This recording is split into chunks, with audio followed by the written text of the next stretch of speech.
As you just heard, Mark Pope is the new coach for Kentucky men's basketball. Think about what you've seen in the last week. You've seen one of the biggest names in college basketball walk away from one of the biggest brands in all of sports. And you've seen that sport desperately cling to try and find a coach to replace him. And through all of that, what have we learned? College sports are better than ever. It's the Doug Gottlieb Show. I'm Jason Fitz filling in. We're broadcasting live from the TireRack.com studios. TireRack.com will help you get there. An unmatched selection, fast free shipping, free road hazard protection, over 10,000 recommended installers. TireRack.com, the way tire buying should be. Think about what it's been in college sports, in college basketball for a generation. What's a blue blood? Who's a blue blood? And what's it mean to be one? Well, what it's meant for an entire generation is that if you were one of the select few, you got what you wanted. If you were one of the few schools that had that brand equity, you got who you wanted, you got the players you wanted, you got the coaches you wanted, you had the money you wanted, you always had the facilities you wanted for nothing. And as a result, what do we see year in and year out?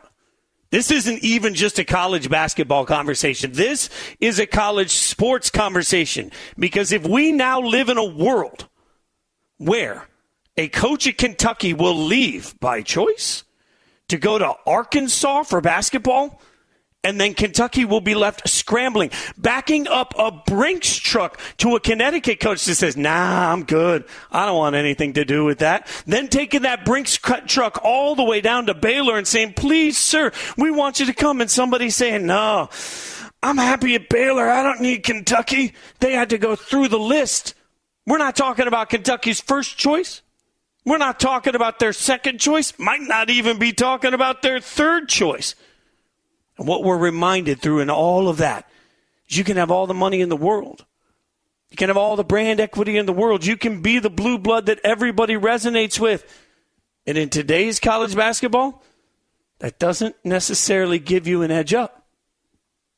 See, everybody's sitting here telling you why college sports are dying. Everybody's sitting here telling you why the model's not sustainable. Everybody wants to tell you it's killing the game that we love. Is it?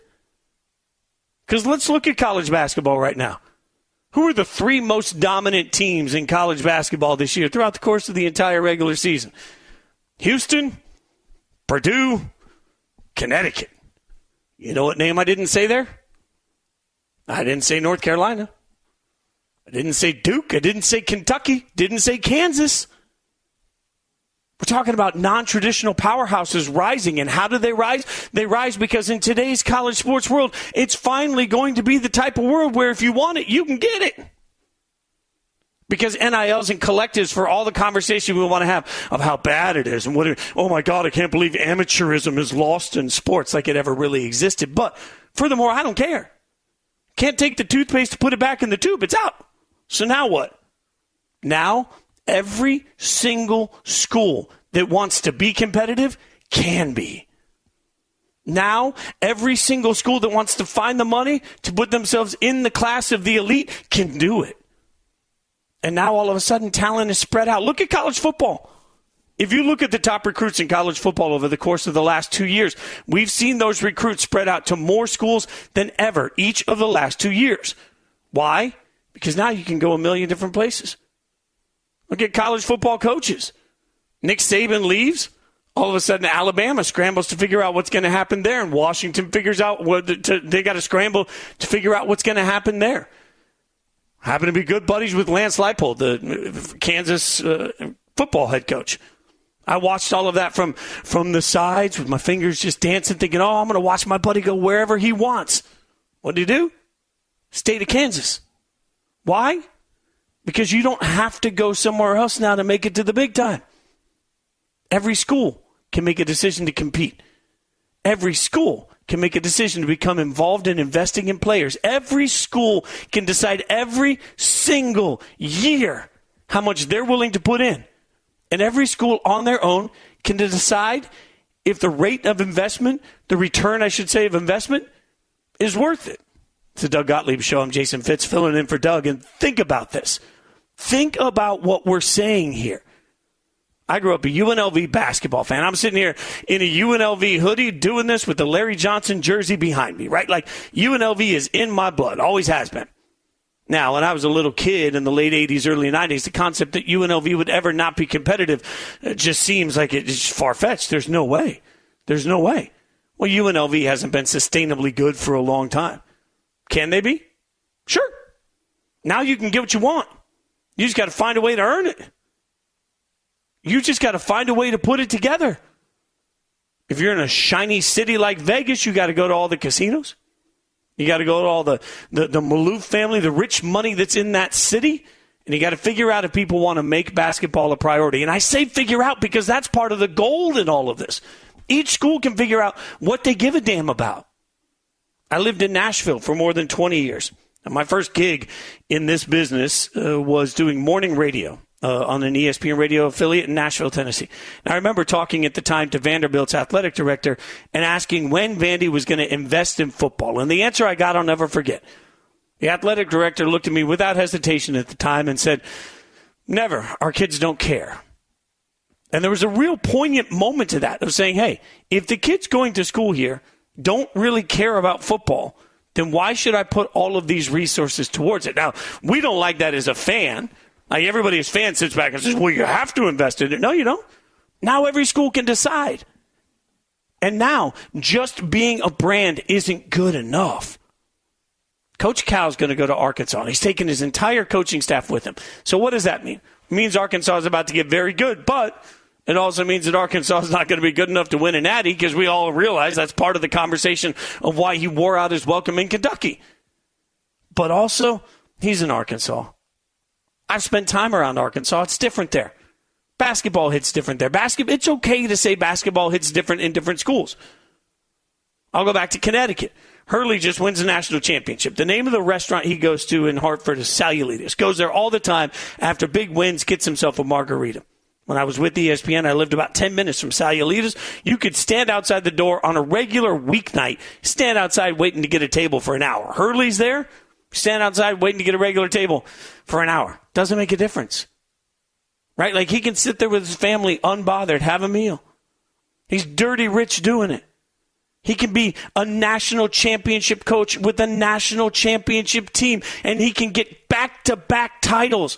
He become only the third team ever to win back-to-back championship games by 15 or more points. He can sit there and build on a back-to-back with a realistic shot at a three-peat, and he can do it all without having to worry about what anybody says to him when he's walking down the street. Because I'm telling you, they're not bothering Hurley.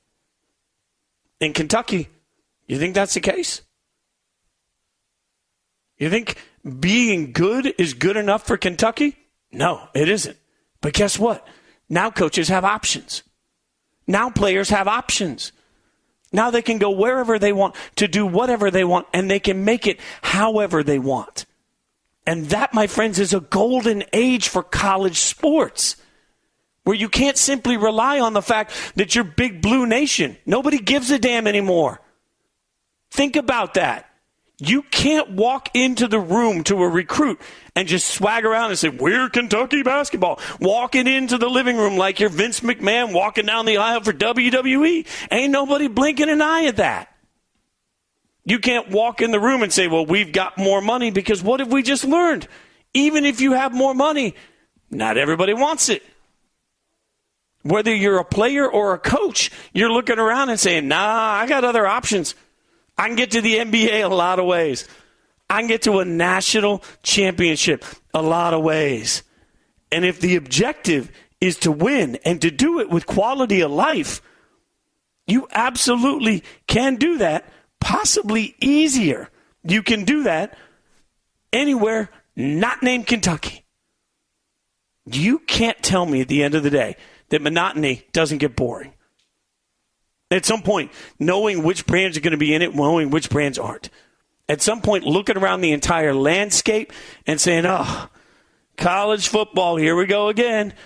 This year coming into the season, everybody thought college football was going to be boring because we always get the same couple of teams fighting for a championship. Where's the drama?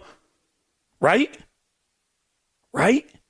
At some point, so many of the people that are screaming from the mountaintops about the death of college sports are not acknowledging the actual facts in this situation. The actual facts are that ratings are up everywhere. The actual facts are that money is up everywhere. And the actual facts show you more players have better opportunities to play than ever. They have agency to invest in themselves and do it however they want to, whenever they want to, wherever they want to, and they can win doing it. If you're telling me college sports are dying, and I'm fully aware, I am not stupid. I listened to Doug. I am aware of the fact that I am on the exact opposite side of what you usually hear from Doug Gottlieb on this show in this time slot. And I'm telling you, Doug is wrong. Because if you're telling me that college sports has an issue, you're not looking at the fact that more people are consuming it. You're not looking at the fact that more people are making money off of it. You're not looking at the fact that more people are getting opportunity. And for the first time, we're getting unprecedented results that are not predictable. That's what people want. Sports were the original reality TV show. Right? And what happens on reality TV shows? Everybody wants drama. Sure, you want a star. But after a while, you want drama. You don't want your stars to get along. You want your stars arguing with each other. You want something you can flock to. You want to see Caitlyn versus Angel. We all saw it. You want to see Caitlyn versus Dawn Staley. We all saw it. You want to see drama. You want to see unpredictability. You want to see all of these things that for a period of time, college sports wasn't giving us. But they're giving it to us now. They're giving it to us in the results that we see on the field. They're giving it to us in the results we see on the court. I was there. I stood on that court after Connecticut won the championship. I stood in that stadium, and I watched Purdue fans for the first time in 55 years watch their team going for a national championship. I talked to them afterwards, and hearing the joy in their voice for a magical season, knowing that they were taken down by a juggernaut, and that juggernaut wasn't named Duke. That juggernaut wasn't named Kansas. That juggernaut wasn't named Kentucky. It was UConn. I'm looking around at the landscape in college sports, and I'm telling you right now, if it's less predictable than ever, if players are going to more places than ever to play, that means more great athletes are getting a shot to be their best. If coaches are deciding that they'd rather not leave different places, if coaches are deciding that they're comfortable where they are, all of a sudden, it's no longer just a race to try and get to second best, knowing full well that the Blue Bloods will always win. Because at the end of the day, the Blue Blood that we know, we can argue whether Connecticut's a Blue Blood now, but the Blue Blood that we know, the brands that we acknowledge all the time, didn't win that championship. That brand that gets whatever they want didn't keep their coach. And that brand, when they went back to market to try and replace him, didn't get their first option. Didn't get their second option, maybe didn't even get their third option. And maybe it works out. But the one thing we know without question is that right now, college sports are better than ever.